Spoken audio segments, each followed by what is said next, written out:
masuk kepada materi pembelajaran pada hari ini, Ibu akan mengingatkan kembali materi pembelajaran kita pada minggu yang lalu.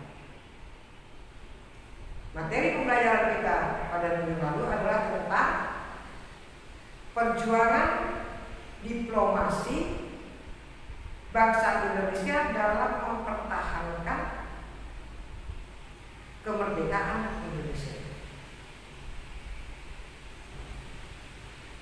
Kemudian materi kita pada hari ini adalah tentang peristiwa agresi militer Belanda I. Tujuan dari materi pembelajaran kita adalah peserta mampu menganalisis dan menginformasikan peristiwa agresi militer Belanda I. Nah, untuk penjelasan materinya, Ibu akan menjelaskan melalui video pembelajaran. Untuk itu, Ibu harapkan kamu semuanya fokus dalam mengikuti pembelajaran. Kamu lihat, kamu dengarkan, kemudian kamu pahami dan catat dalam buku catatan kamu. Peristiwa agresi militer Belanda I. Setelah perundingan Linggarjati, terjadi perbedaan penafsiran antara pihak Belanda dan Indonesia mengenai isi perjanjian Linggarjati. Belanda menganggap pengakuan de facto wilayah Indonesia tidak dapat membuat Indonesia melakukan hubungan luar negeri dengan negara lain. Selain itu, wilayah-wilayah di luar Sumatera, Jawa, dan Madura dapat dikuasai oleh Belanda. Adapun Indonesia sudah menganggap adanya pengakuan de facto tersebut membuat Indonesia berhak melakukan hubungan luar negeri.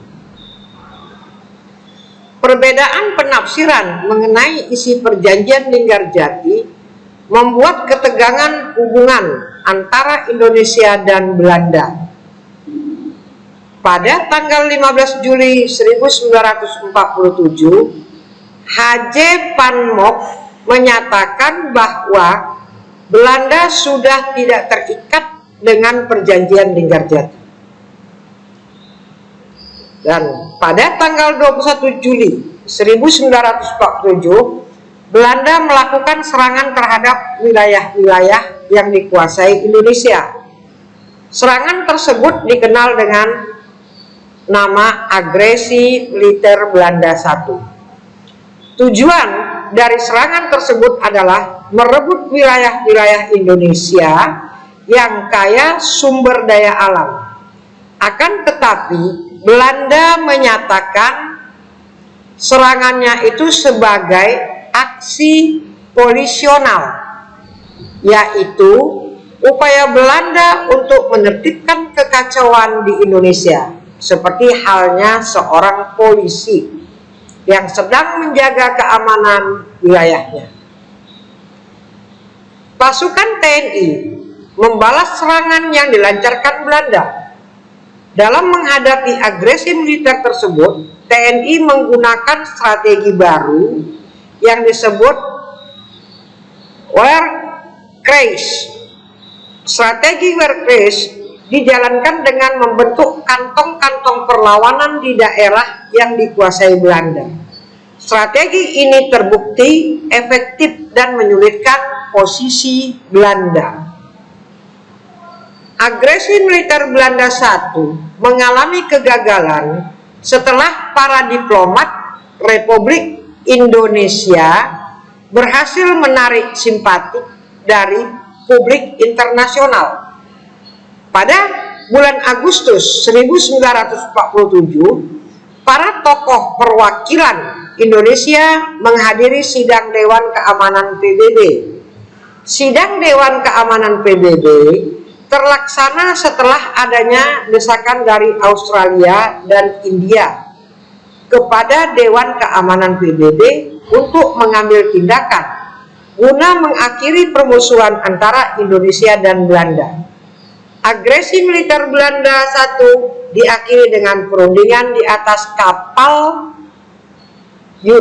USS Renville. Akibat agresi ini, Belanda mendapat kecaman dari dunia internasional.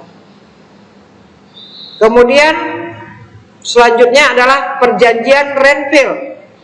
Pada tanggal 25 Agustus 1947, Dewan Keamanan PBB membentuk Komisi Tiga Negara atau KTN untuk membantu menengahi masalah Indonesia dengan Belanda. Para anggota KTN tiba di Indonesia pada tanggal 27 Oktober 1947. Perjanjian Renville dimulai tanggal 8 Desember 1947. Pihak Indonesia dipimpin oleh Perdana Menteri Amir Syarifuddin. Pihak Belanda dipimpin oleh Abdul Qadir Widjojo Atmojo. Komisi Tiga Negara juga hadir sebagai penengah dalam penyelesaian Indonesia dengan Belanda. Perjanjian Renville menghasilkan keputusan: 1. Pihak Indonesia menyetujui dibentuknya negara Indonesia Serikat pada masa peralihan sampai pengakuan kedaulatan. 2.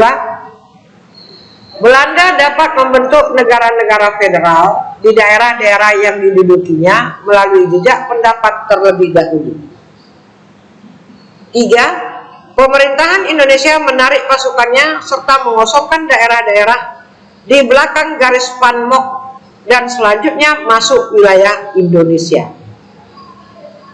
Selanjutnya adalah Konferensi Bandung.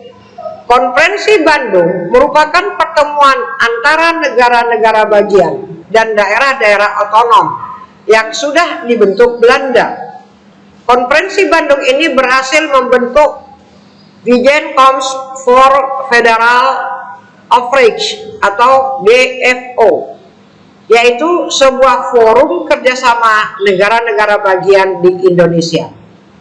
Tujuan Konferensi Bandung adalah untuk memusyawarahkan bentuk pemerintahan peralihan sementara yang lebih baik ketimbang pemerintahan peralihan buatan Belanda.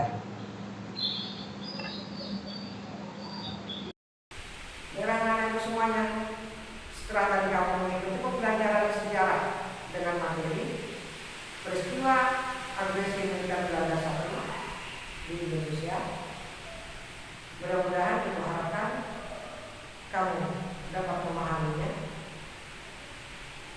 sehingga kamu mengerti dan bisa menjadi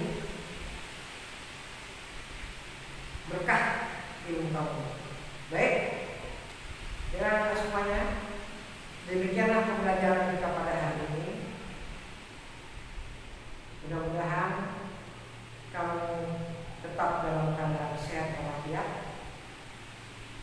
Seandainya ada pertanyaan dari materi pembelajaran kita, silakan kamu tanya di Discord ini. Akhir kata diucapkan selamat pagi, tetap